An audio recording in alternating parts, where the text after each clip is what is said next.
Good morning, everyone.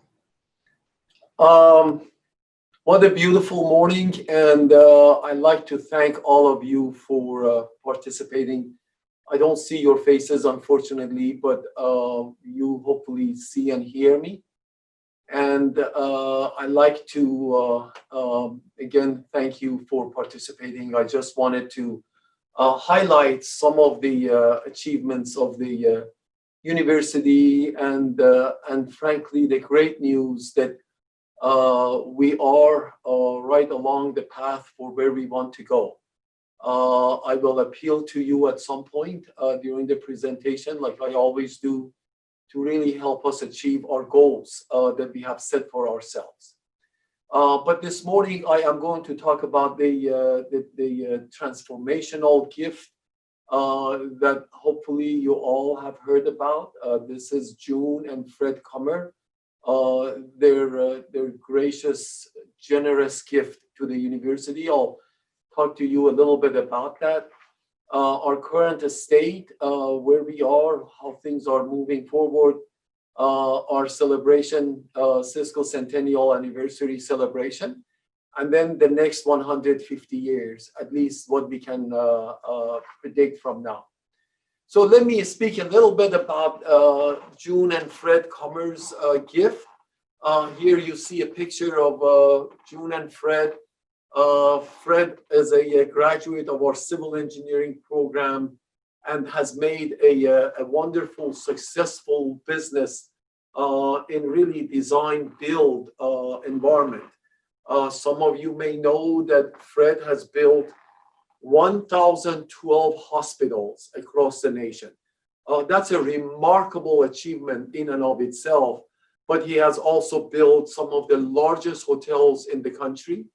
And of course, he was known for the Adams Mark hotels chains that he had established, and many, many other activities. He's been a generous philanthropist, not only for us, for this university, but for many organizations in St. Louis area and across the state of Missouri. I'll tell you a little more after this. Do we get to see the video, Andy, now? So please take a look at the video and Fred and June in their own words. Fred and I are just been very keen on education and such. What I want out of all of my grandkids, and now we have 4 great grandkids.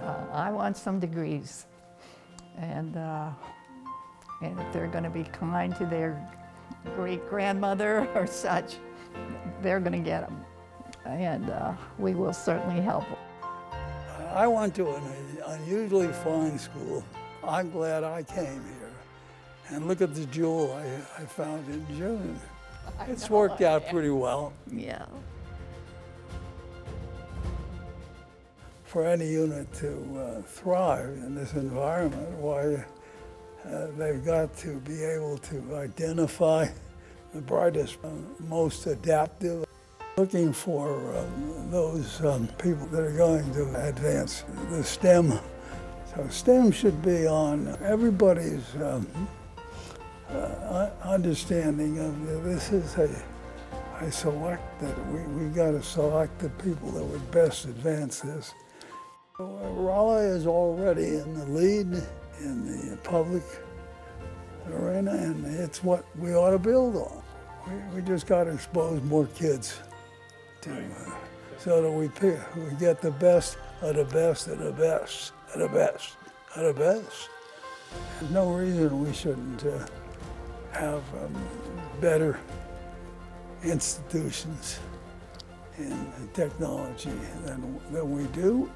And when you really look, there's only one thing that you could, at least for me, that could be built on, and that's Rolla. Could I just say something? Of course.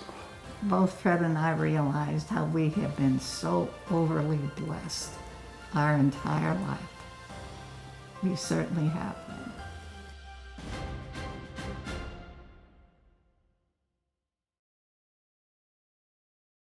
You know, that image, that video, the words of Fred and June, frankly, bring tears to my eyes. I've known Fred for a good bit of, over a year, 14 months period. I've met with him many, many times, and June as well. And it has really been a remarkable experience for me personally to have gotten to know Fred. And I just wanted you to hear his own words. You heard it. The best of the best of the best of the best. We need to expose more of kids to a STEM. He has been all over that notion all along my conversations with him. And his other theme has been the economic development for the region as well as for the state of Missouri and the nation. So if I am to summarize what he wants to achieve, which is on the next slide, it essentially says that he wants to elevate Missouri S&T. Next slide, Andy, please. So he wants to elevate the quality of Missouri S&T. He wants to expose more kids, in his words, to STEM education. And then through the education and the STEM technology and engineering, he wants to energize the economy of the region and the state of Missouri. He keeps coming back to that notion. You ought to know that I meet with Fred on a weekly basis to give him progress of where we are and where we go and what we have done, and run things by him. And he keeps coming back. Everything that I say that checks with the reality of what he wants to be achieved, he becomes, I can see the happiness on his face when we talk about some of the programs. I will talk to you about some of the programs as well. But let me just say from the onset, we didn't know that this was going to happen. I never forget, on October 9th, when Fred transferred the funds from June and Fred's account into Missouri S&T's account. Since then, we've been trying to implement the plan. Let me then say a few things about the plan. All along for over a year period, there was a currency exchange that happened between us and Fred. He wanted to see a plan and details of a plan. And he then wanted a board. We formed a board, and the board includes people like our own Delbert Day is a member of the board. Fred is the chair of the board. His attorney is a member of the board. I am a member of the board. And then Martin Jiske, who was a chancellor here at this university in the 90s, and then went on to become the president of Iowa State, and then later on president of Purdue University. Martin is on the board. And then a good friend of mine, Bud Peterson, who for 10 years was the president of Georgia Tech. Bud is on the board as well. And then Joan Woodard, a member of our board of trustees. And Joan was the deputy director of Sandia National Laboratory during her career, and she is on the board. And last but not least, our own Gary Havner, whom Fred thought had been very generous towards the university. So Gary is also on the board. So the plan had been run by Fred and the board, and I'll tell you some of the elements of the plan. So you'll see there are two major pillars to the plan. There is the Comer Institute for Education and Research, and then the Comer Institute for Entrepreneurship and Economic Development. Again, keep in mind that his whole theme has been how to elevate the quality of Missouri S&T and STEM education, and also how to improve the economy of the region.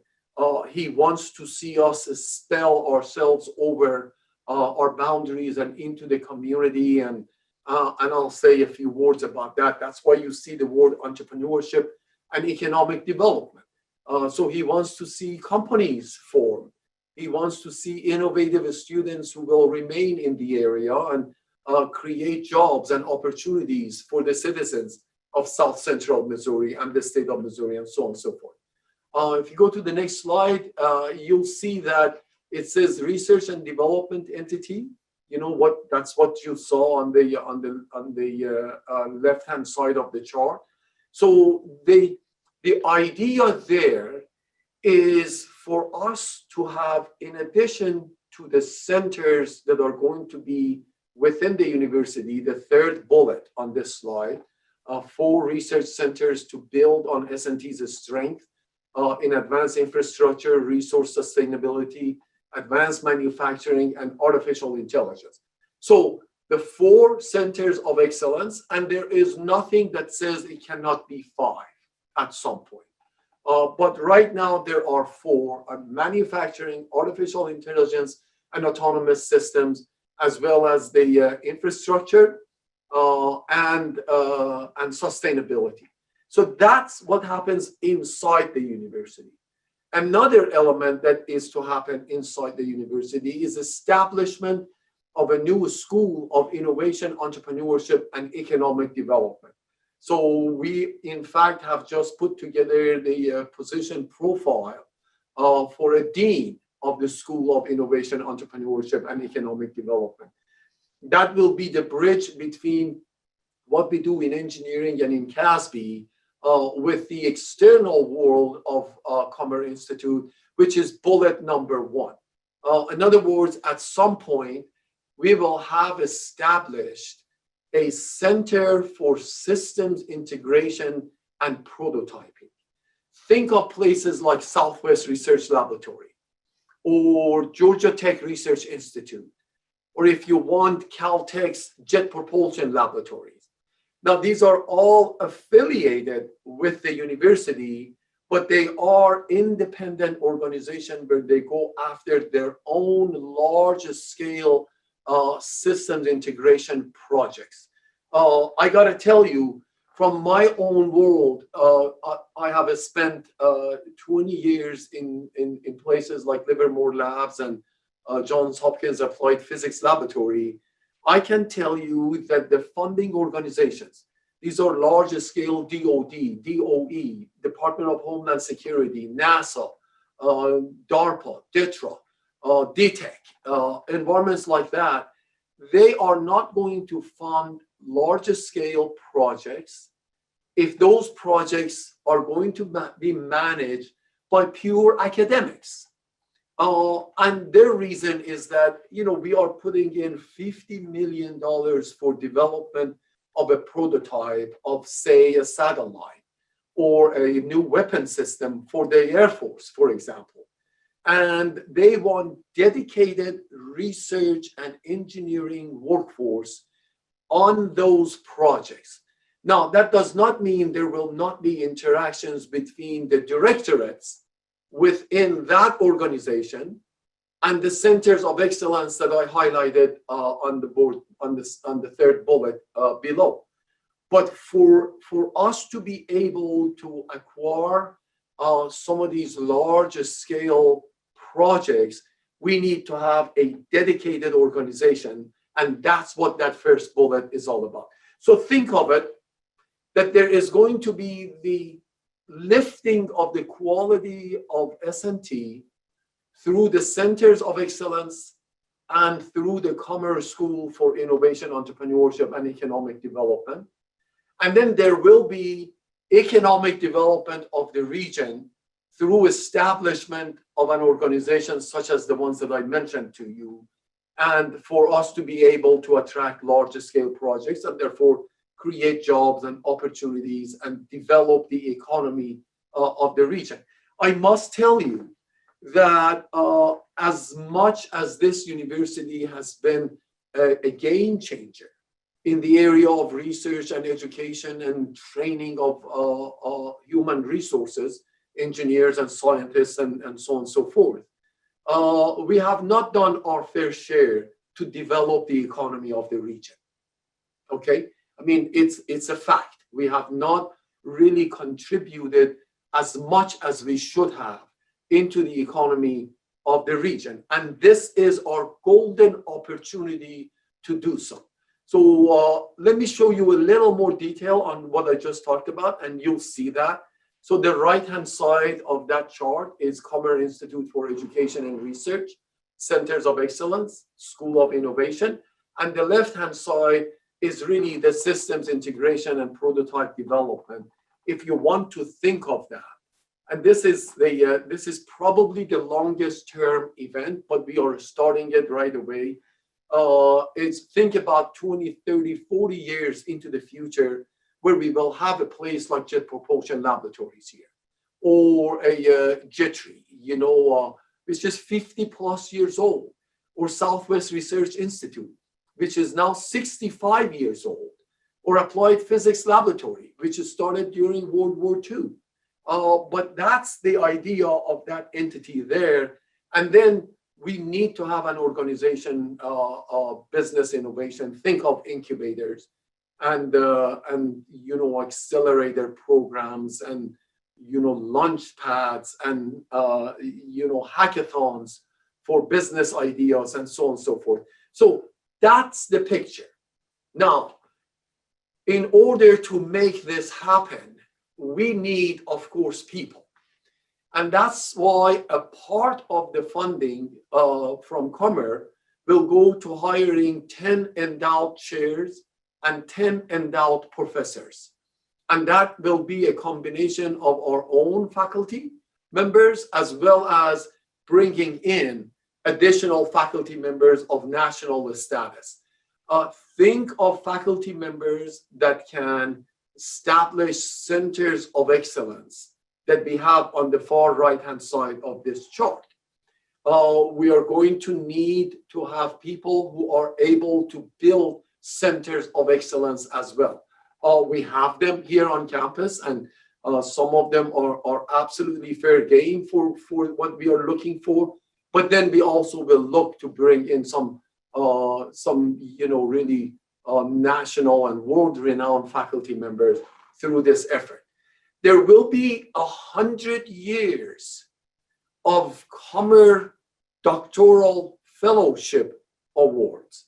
And by 100 years, I mean either 100 PhD fellows for 1 year, or 50 PhD fellows for 2 years, and so on and so forth.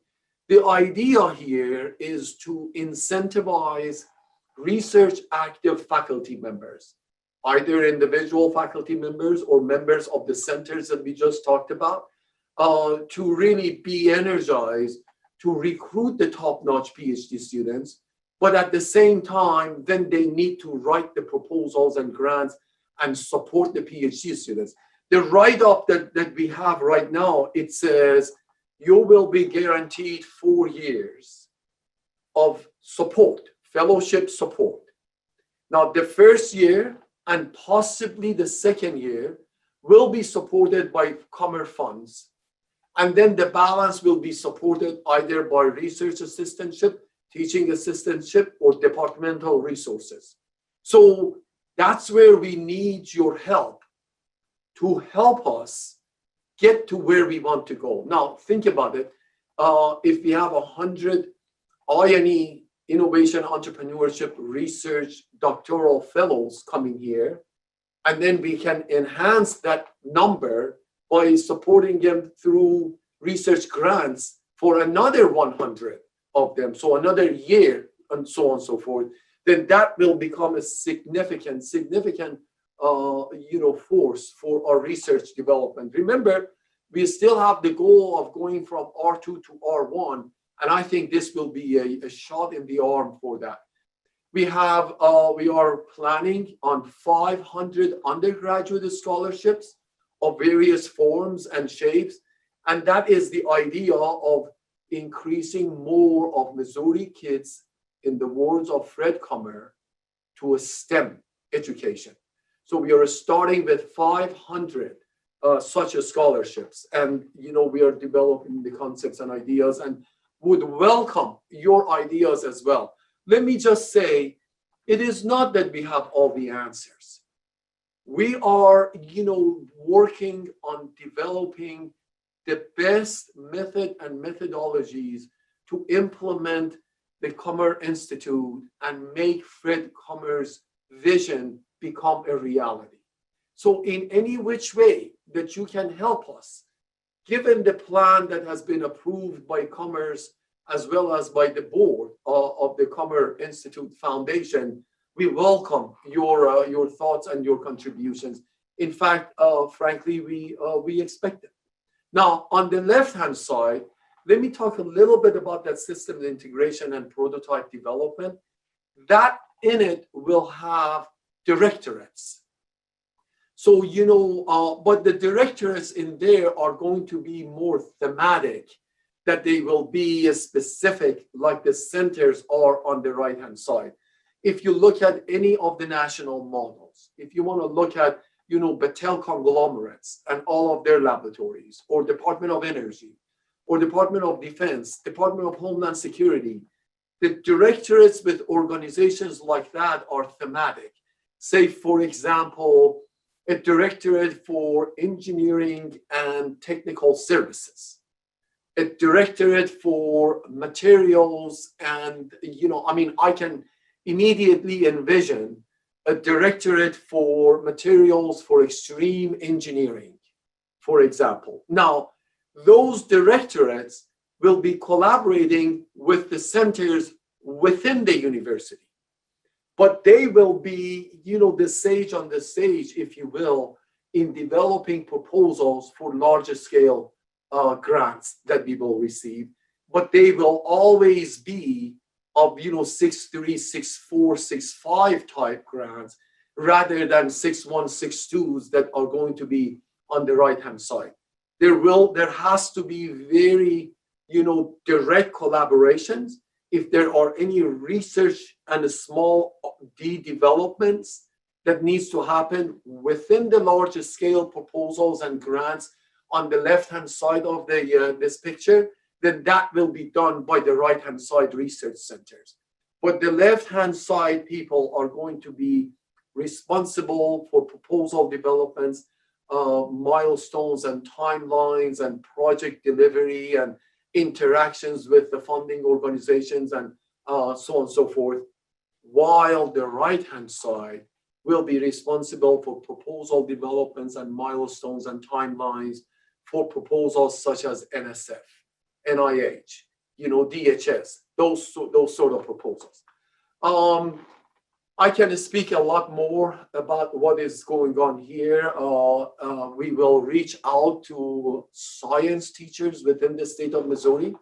We will invite them to campus because we want them to serve as our ambassadors to their students, so they will consider Missouri S&T as a destination of choice.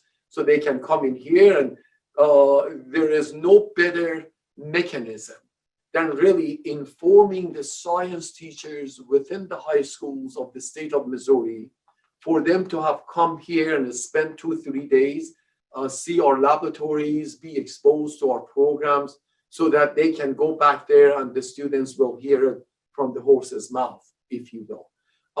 There's a lot of detail in all of these projects, and I'll be delighted to talk to you. And if you have questions, we'll respond to them, and so on and so forth. So let me just say that in order to facilitate the research side of the Comer Institute, we have put together a research advisory committee. The members were selected very carefully, thanks to Dick Brow and Angela Looking. They helped identify the members, and we've had a meeting with them. We will have continuous meetings. So if you have any ideas about where you want the research, your research to go, and if you have ideas, as I said, we welcome your ideas. Please communicate with one of these members, or Angela or Dick, and let us hear your concepts, your thoughts, your ideas. But there is a committee established, and we will communicate with the rest of the campus through this community, this committee, and please send your ideas, your concepts, and we will have a mechanism of evaluating ideas and deciding on them. Let me move on. Let me also say right on this slide, there will be another similar committee for the Commerce School of Innovation, Entrepreneurship, and Economic Development that will come later, because that is, in my mind, that is probably the most critical academic element, in addition to the 4 centers that you saw, in order for us to make sure that Fred's vision becomes a reality 30, 40, 50, 60 years from today, and we will stay as a central, sort of pillar for the Commerce Institute as we move forward. Let me also then highlight another generous gift that we received from Linda and Bipin Doshi. Now, Bipin is a graduate of our chemical engineering program, and he moved on and made a wonderful, successful story about his life and business and so on. And then he came back to this campus with a generous offer, and he gave us $10 million. Next slide, Andy, please. The gift, the $10 million was the largest single gift to this institution ever, until, of course, June and Fred's gift became a reality. But when Linda and Bipin came forward, this was the largest gift. And the idea is for us to name the chemical and biochemical engineering department as Linda and Bipin Doshi Chemical and Biochemical Engineering Department. And that will support, endow the chair of that department, endow a faculty members at the senior level and a faculty member at the associate level, and then support a number of other activities such as graduate student fellowships and scholarships and resources that they need in order to carry on their research. So with that, let me move on to our current status. You remember that we still have our North Star. This is the retention, research, reputation, and enrollment. I have to tell you this comparison. So I have to give you this comparison so you have a sense. Commerce gift is $300 million. The standard operation, if you were to endow all of that money, is that you take the average 10-year return, which is about 7 or 8%, subtract inflation from it, and then you get to spend the balance on whatever it is that you want to spend on. Now, that turns out to be somewhere between 4.5% and 5%. No matter where you go, large, big floating name schools, Harvards and Yales and MITs and Stanfords and places like that, even our own Washington University here in St. Louis, that has an endowment of $8.5 billion. Okay? To give you a sense, the return on 300 million endowment is somewhere between $13 and $14 million a year. Now, if we increase our enrollment by 1,000 students, remember, 6 years ago, we were higher than we are by 1,800 students. All right?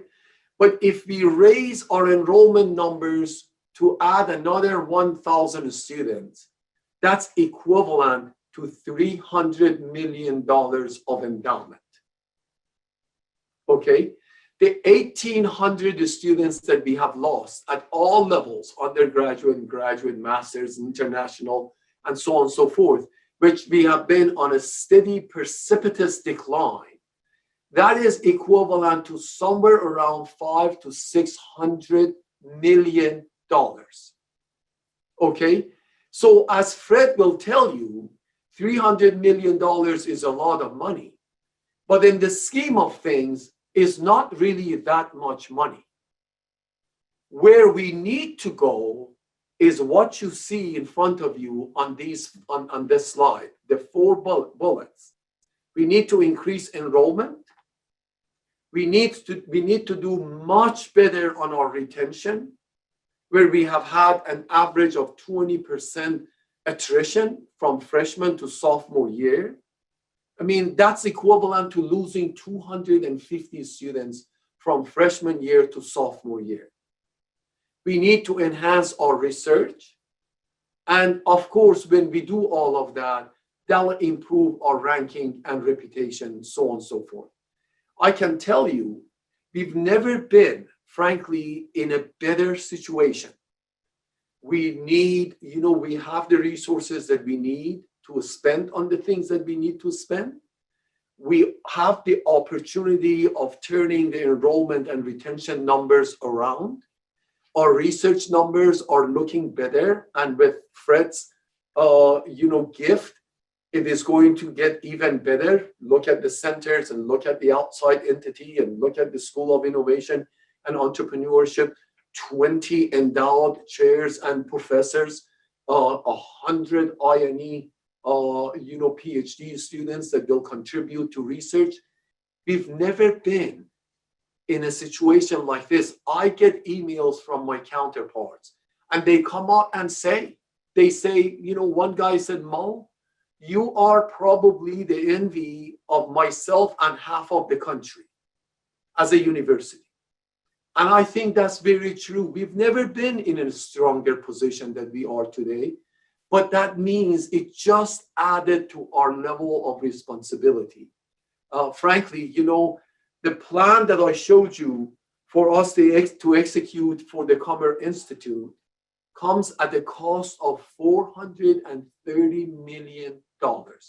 In fact, Cuba Plain tells me it's really $450 million when you add other expenses that come in here. So we all need to be, shoulder to wheel, pushing this momentum forward.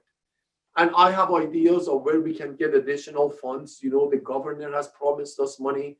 Our Washington delegations have promised us money. Senator Blunt is well aware. You'll see later on in the slides that both the governor and senator were here, and they were impressed with our facilities. And they both have promised to help us, get some of the additional funds that we need. But just because we have received $300 million, doesn't mean that all of our ills have been resolved, doesn't mean that we can now relax. In fact, it's exactly to the contrary. We have now more responsibilities, and we have to come through to make sure that June and Fred's vision will become a reality. So let me move on as an item of where we are now. COVID has done a damage in numbers on us, as you can imagine. I don't want to talk about the monetary part of that, although that was significant, as you know. We had to absorb all of that. But I remind us that unlike other campuses, we did not take salary cuts as faculty members. With the exception of the leadership team that took the a 10% cut at the end of the last fiscal year, we did not come to faculty at any level and ask for contribution. Again, unlike other system campuses.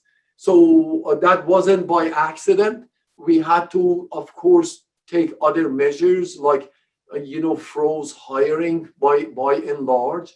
And I understand that departments are stretched, faculty are stretched, department chairs, my hat's off to them. They've been doing more than their fair share to make this thing happen. But the good news is that we are up and alive. The campus is live. We have a combination of in-person and next slide, Andy, in-person and online education. We had to reconfigure classrooms, thanks to you for your help in doing this. And we have all the good intention and plans in place to complete this semester. That was a tall order, folks. We didn't know what was going to happen. In fact, our decision day for this semester was October 1. Before that, we didn't know whether we were going to have to shut down the campus on October 1 or continue. Well, great news here is that, with the help of our student health, Dr. Dennis Goodman, and now, of course, Dr. Jonathan Miner, we have maintained the campus. And again, when it comes to the COVID numbers, we are the envy of other campuses, but that hasn't come cheap or easy. But again, the great news is that, the campus is ongoing. Unfortunately, we had to move the commencement events, such as the commencement event, of course, to online, because there's no way we can risk getting everybody together and so on and so forth. Next slide, Andy. These are some of the pictures. Again, thanks to Dr. Goodman and Deb Robinson's organization and Doug Roberts of Chief of Police. The onboarding day was like, a nuclear Navy procedural approach to get everybody on board. And I think that has paid dividend, as you can see. Now, that doesn't mean that we are not, we are not getting criticized day in, day out, acidic emails that we receive, but we respond to them nicely and kindly, and we'll say that we'll continue the campus. That has been a success. Our students have been absolutely terrific. You will be hard pressed walking anywhere on this campus, inside or out, and see a single student without mask. Okay. And in fact, the survey that we've had from the students, they highlighted the fact that we are not as strict as, in fact, they like us to be. But of course, we get the exact opposite commentary as well. But moving forward, let me talk about our numbers, our enrollment numbers. Here we are. You'll see the picture. The decline had continued to this year. Now, notice that we have about 500 or so decline in our, in our undergraduate enrollment. Now, that is not only, of course, COVID had a huge impact. We were trucking so nicely with our enrollment numbers. And then all of a sudden in March and April timeframe, everything was put on ice. The whole thing got stopped. The whole process got stopped. But nonetheless, we have about 500 500 fewer undergraduates that came in. And that is not 500 freshmen. That is, when we've had fewer freshmen 4 years ago, 5 years ago, that means we have fewer seniors now. Fewer freshmen 3 years ago, we have fewer juniors now, and sophomores and so on. So this is the domino effect of that precipitous decline in numbers that I highlighted earlier in the presentation. But this is where we are. The great news is that Cuba and her team had planned for 570 decline, and we did a little better than that.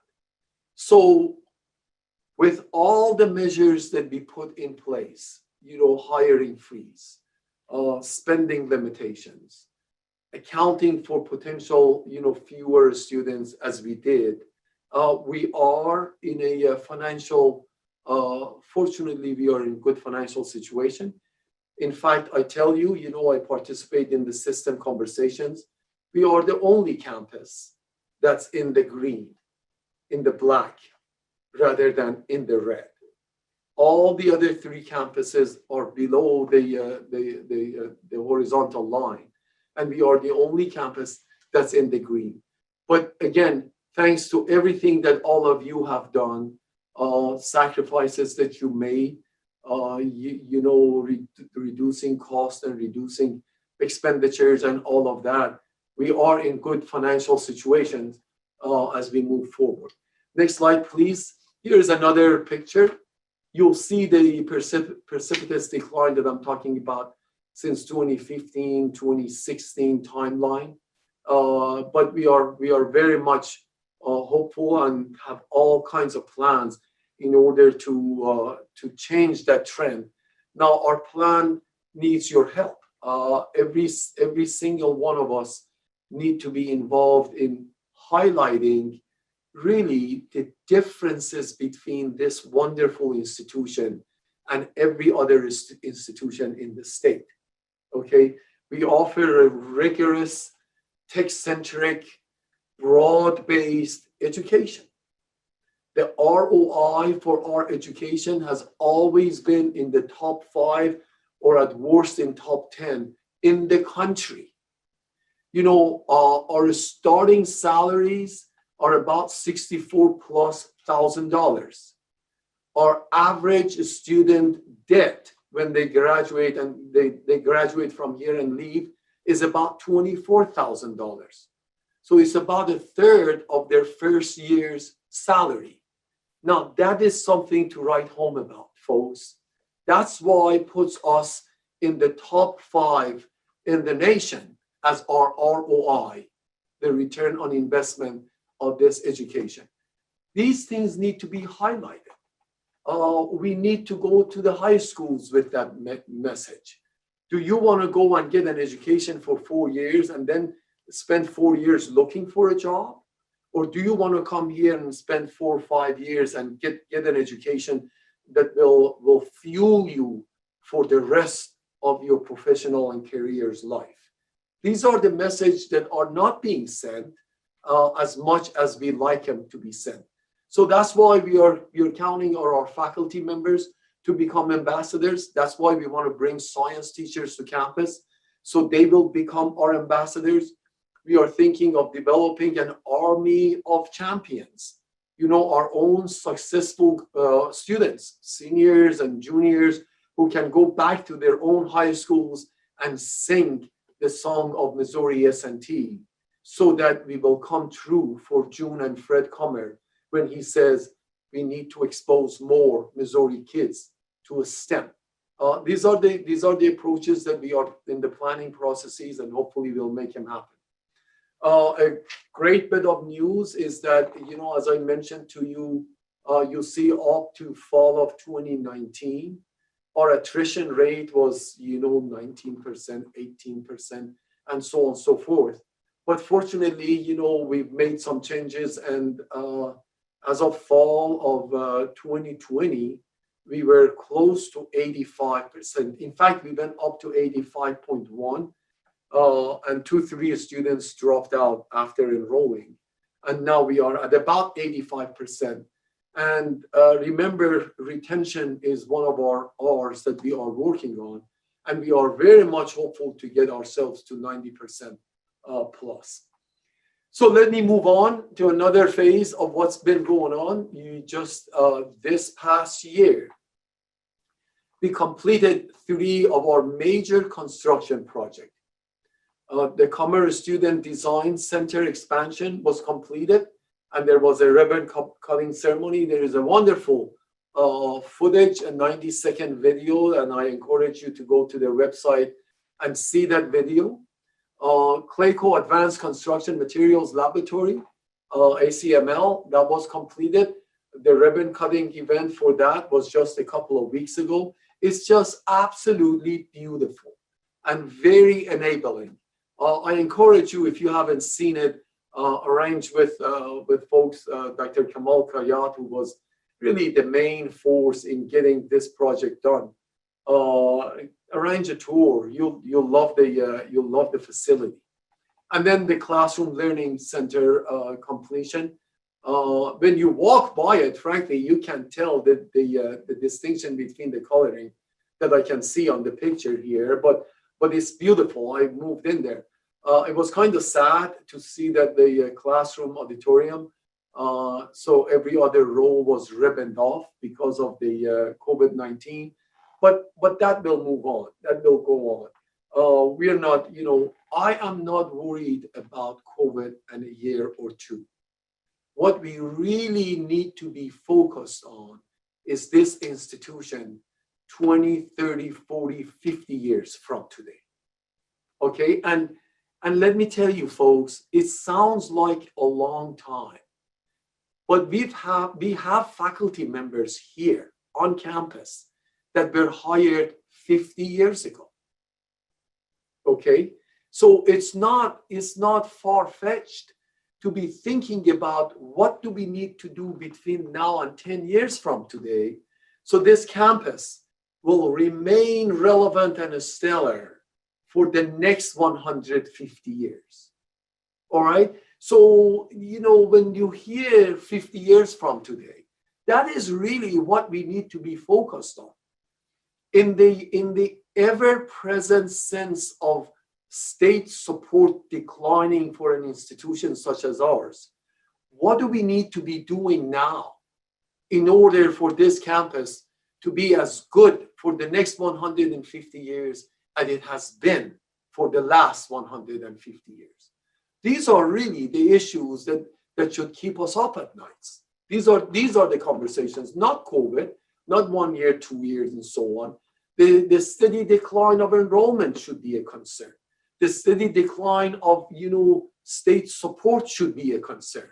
That's why we have the plans that you see, the North Star goals and objectives and research objectives. If we go to the next slide, you'll see that our research numbers have been inching up, but frankly, not fast enough.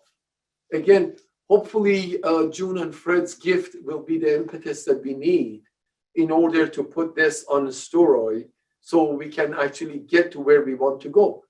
Again, remember, our goal is R1, and there are 114 institutions that are Carnegie R1 category.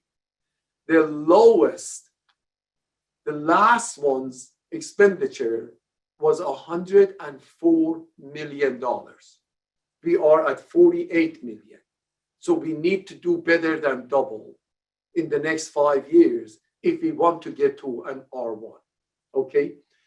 So, celebrating the 150 years anniversary or Cisco Centennial, if you have not seen Professor Larry Gregg's book, you must. It's a beautiful book, and it's really a pictorial presentation of this institution's 150 years. I encourage you to look at it, and I encourage you to go to our website and look at the website and all the planning that we have for you for this coming year. Again, unfortunately, we cannot have live events as we wanted to, but yet there are a huge number of activities that we are planning for our Cisco Centennial celebration. If you go to the next slide, the next 150 years, I want to be emphatic about, next slide, Andy, please. I want to be emphatic about our North Star, okay? We want to go from R2 to R1, and I just told you what that means. We want to increase our enrollment by 50%. And I tell you, our undergraduates, we need to get to 8,000, and our graduate master's program, which is hugely anemic, frankly, needs to significantly improve. Again, think of the comparisons that I made with enrollment and endowment, and think of the fact that I promise you the state support for the institution is not going to increase in the next 20 years. If anything, it's going to decrease. And at some point, we will simply be a university in the state. We went from a state university to a state-supported university to a state-assisted university, and now we are just simply a university in the state. if we are lucky and we continue receiving the level of support that we get. But we cannot rely on luck. We really need to design the future that we want. And what you see in here, if we do the left-hand side and if we do the right-hand side, the middle will take care of itself. We never want to be focused on ranking. We want to be focused on quality and let the ranking take care of itself. And it will. And it will. And again, now we have what we need to energize and fuel ourselves to get to these two extremes that we have set for ourselves in the next 5 years. Now, I got to tell you, there is no reason, there is absolutely no reason that this campus cannot expand itself, maintain the quality, and get to 15,000, 20,000. Why not? Look at Purdue. I mean, our aspirational universities, we've got 5 aspirational universities. Okay, Georgia Tech, Virginia Tech, Caltech, MIT, and Purdue. There is no reason, there is absolutely no reason that the state of Missouri cannot have an institution like Virginia does, like Georgia does, like Indiana does. That's why we consider them as our aspirational universities. And if we get to go where we want to go with these numbers that you see in front of them, in front of you, we will be our own Georgia Tech's version. We will be our own MIT's version. And we need to get to that point. Next slide, please. You know that we have an arrival plan. It's absolutely beautiful, you know, and we have a new campaign, a fundraising campaign. And I'm delighted to let you know that, you know, we have a campaign of about $18-20 million that we want to start. And I'm delighted to let you know that already one of our alums has come forward with $5 million contribution. I can't tell you anything beyond that right now, but we have a really focused activity on our arrival plan. And you know, you ought to know that the front of the campus has flipped over the decades. You know, the front gate of the campus was toward downtown, where 63 was a dirt road, actually. And in fact, I-44 didn't exist. Now, of course, the front of the campus is where the back end of the campus was. And now we have this plan, this beautiful plan. If you have the opportunity to look at the master plan, there is a web link there. And more importantly, if you want to help us achieve this, contribute to it, serve as an ambassador and contribute otherwise that you want, by all means, but that's where we are.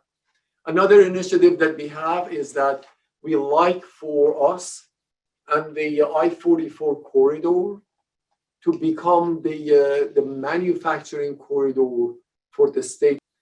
We invited the governor, and the governor came with the first lady, and as a surprise, Senator Blunt came along with him, and they toured our facilities. They were very, very impressed.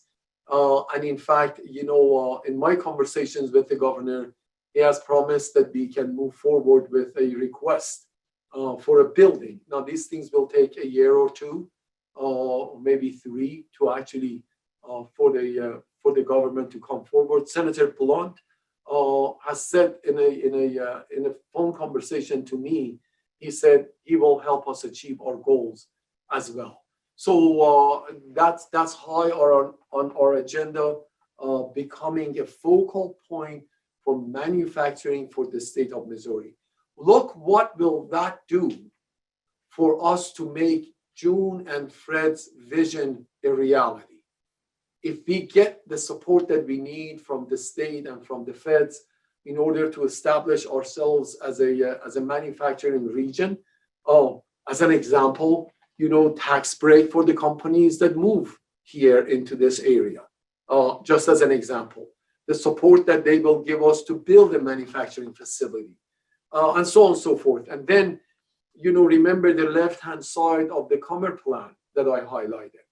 the School of Innovation and Entrepreneurship. If we get things going together in a harmonious manner, this is not a far-fetched reality. And folks, I tell you, this will be a different place. This can be a different place. If you look at the success that we've had, you know, Dr. Laura Bartlett and Ron O'Malley, $20 million from Department of Defense to develop better and stronger steels. Okay, so with that, we established the Army Research Center here on campus. You'll hear more about that, but Dr. Bartlett is the director of that center, and as I said, you'll hear more about it and organizational chart and all of that. That's yet another, I think, crown jewel in the development of where we are headed. But we want to become the trusted agent for the Army. And we need to establish, you know, the SARDI that you see, SNT and Army Research and Development Institute needs to happen in a significant way. Remember, I mentioned that I can easily envision one of the directorates of the Comer Institute for Economic Development be advanced materials for extreme engineering. And here's a case of it that you see in front of you. Let's move on to the next slide and the future focus. We want to chart our next 150 years. And as you saw, we have wonderful plans. Folks, we have a sense of direction. We have wonderful strategy elements. We have identified goals. There is no ambiguity in where we want to go. We want to become an R1 research institution. We want to increase our enrollment and do a better job in retention and time to graduation. We need to establish collaboration with corporations and enhance the economy of the region. There is no ambiguity there. We have our assignments in front of us. We just need to come together in order to make that vision a reality. And as I said, if Georgia can do it, if Indiana can do it, if Virginia can do it, Missouri can do it. And you know what we need to do next. Thank you very much. I'll be delighted to answer any questions you may have. Chancellor, unfortunately, we are right at time. So Okay. I think we've told them in the chat that we will respond in writing to the questions. There are 4 or 5 questions that have been submitted. Okay. And we will get with you and get the responses in writing. Okay, my apologies for, there is a lot to say and a lot to present to you. And I look forward, please don't be strangers if you see me anywhere or if you want to talk to me, by all means, but don't lose sight of, the Committee for Research. Don't lose sight of the excitement that has been built up. As I said earlier, we are the envy of many institutions given the COVID-19 situation, and we must not lose the opportunity to advance the university. Thank you all very much.